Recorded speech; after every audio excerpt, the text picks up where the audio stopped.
Hello बच्चों, देखिए JW mains का क्वेश्चन है 3 अप्रैल 2025 का मॉर्निंग शिफ्ट का। देखिए काफ़ी लेंदी क्वेश्चन है, पहले ही बता देता हूँ काफ़ी लेंदी क्वेश्चन है। ये स्पेशली बच्चों की डिमांड पे क्वेश्चन आज हम सॉल्व कर रहे हैं। ठीक है, तो चलिए स्टार्ट करते हैं।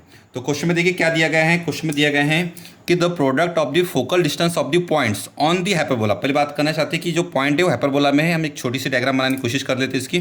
ठीक है, तो एक छोटी सी डायग्राम बनाते हैं जिसमें समझने की कोशिश हो जाएगी हमारी कि क्या है करके। एक हाइपरबोला है हमारा। ओके, एक पॉइंट है जो कि पॉइंट आपका है 4,2√3 इस हाइपरबोला पे, और दिया है PS1 और PS2। ओके, PS1 और PS2, S1 और S2 बोल सकते हैं हम इसको।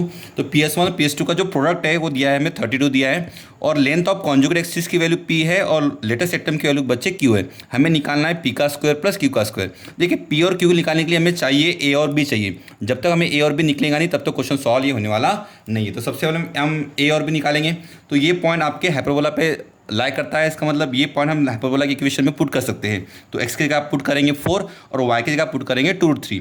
तो 4 का स्क्वायर आपका आ जाएगा बच्चे 16, एक अपॉन में a का स्क्वायर माइनस 2√3 का स्क्वायर जो होने वाला है वो होने वाला है 2 का स्क्वायर 4, 4 3 12।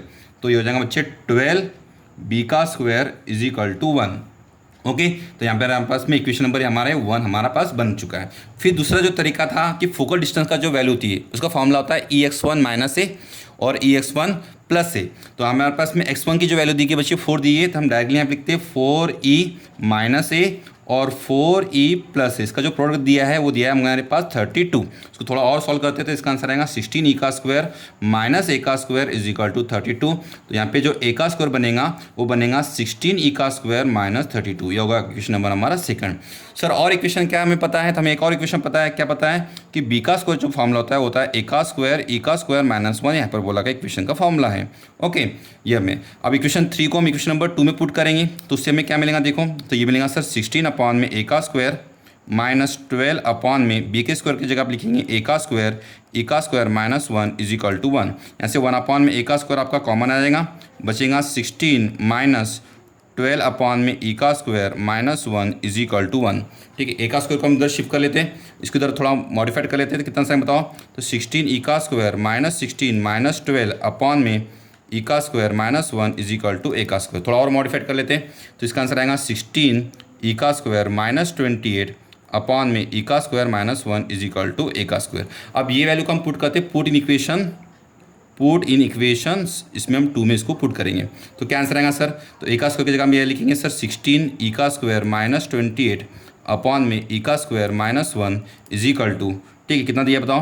तो ये दिया सर 16 ई का स्क्वायर माइनस 32। अब इसको इधर मल्टीप्लाई कर लेते हैं हम, तो ये हो जाएगा 16 ई का square minus 28 is equal to, ये हो जाएगा आपका 16 ई की पावर 4 माइनस 32 ई का स्क्वायर, फिर माइनस 1 से मल्टीप्लाई करेंगे कितना माइनस 16 ई का स्क्वायर, और ये हो जाएगा आपका माइनस माइनस प्लस 32। इसको शिफ्ट कर लेंगे इधर साइड में, तो ये हो जाएगा 16 ई की पावर 4 माइनस 32 माइनस 16, और इधर आके माइनस 16 हो गया तो हो जाएगा आपका 64 ई का स्क्वायर, ठीक है, प्लस 32, और ये जगह ये आपका हो जाएगा बच्चे टोटल 60 इज इक्वल टू 0। इसको 4 से डिवाइड कर सकते हैं सर? हाँ कर सकते हैं। तो ये हो जाएगा आपका 4 ई की पावर 4 माइनस 16 ई का square plus 15 is equal to 0।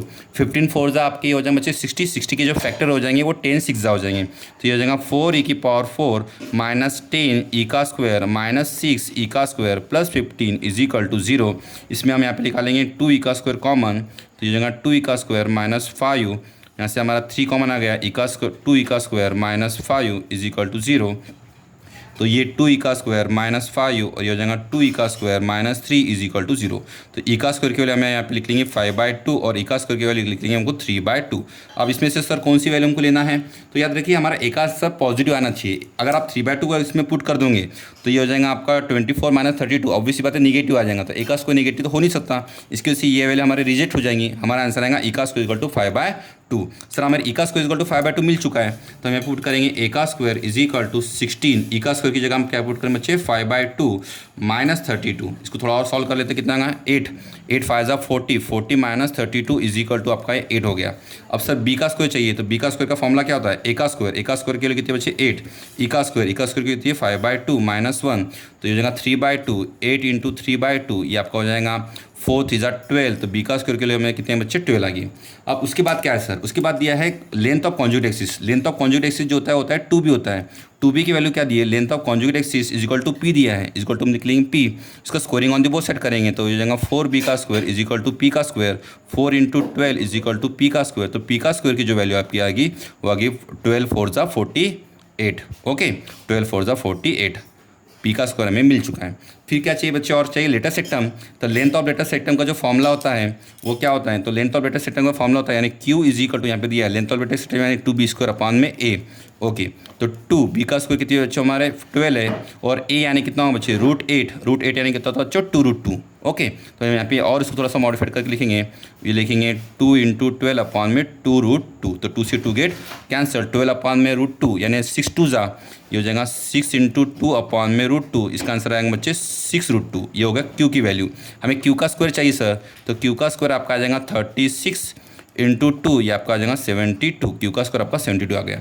अब देखिए फाइनल आंसर जो हमारा आने वाला है वो क्या चाहिए मुझे, पी का स्क्वायर प्लस क्यू का स्क्वायर चाहिए, तो हम यहाँ पे लिखते हैं पी का स्क्वायर प्लस क्यू का स्क्वायर के लिए कितनी बताओ, तो हो जाएंगे 48 प्लस 72, तो ये हो जाएगा हमारा 0, ओके और 5 7 120, तो आपका जो फाइनल आंसर है बच्चे वो है 120।